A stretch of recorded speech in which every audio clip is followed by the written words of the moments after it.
আজকে তোমার জন্য মোটামুটি যারা পারিপার্শ্বিক থাকে তাদের সবারই চ্যানেল আছে এখন।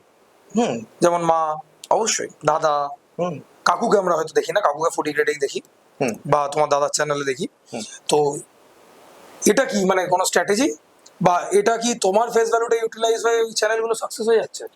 সাকসেস তো অবশ্যই হচ্ছে, তার কারণ কি হয়, কোনো মানুষ আজকে যদি মানে মানে আমি বলছি না, এটা অনেক বড় হয়ে যাবে হয়তো কথাটা। আরে শাহরুখ খান যে কাজটা করেছে, শাহরুখ খানকে আমরা তার কাজ দিয়েছি, তার অ্যাক্টিং স্কেল দিয়েছি। শাহরুখ খানের ছেলে যে আছে, সে কি কখনো শাহরুখ খানকে এগোতে পারবে? পারবে না। কিন্তু সে সবার কাছে একটা জিনিসেই পরিচিত হবে, ও শাহরুখ খানের ছেলে। ওর নাম কিন্তু আসবে না আগে, বলে শাহরুখ খানের ছেলে, ওর নাম এটা।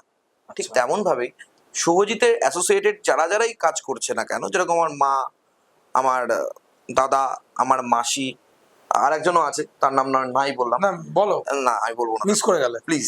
আমি তার প্রসঙ্গে আসবো।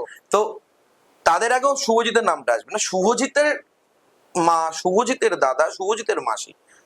তো আমি এটা প্রাউড ফিল করি, ভগবানের এটা দিয়েছে, এটা আশীর্বাদ, আশীর্বাদ। ভগবানের আশীর্বাদ। তো royal POS present the positive শোতে আপনাদের জন্য এই রকম ফাইটারদের গল্প আরো আসতে চলেছে, আরো বিভিন্ন স্তরের মানুষের গল্প আপনাদের সামনে যদি তুলে ধরতে পারি।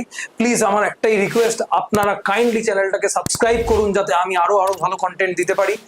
অ্যান্ড প্লিজ লাইক করবেন, আর প্লিজ কমেন্ট করুন আপনাদের যেটা ভালো লাগে, খারাপ লাগে, যেটা আমরা ইমপ্রুভ করতে পারি, প্লিজ কমেন্টে জানান।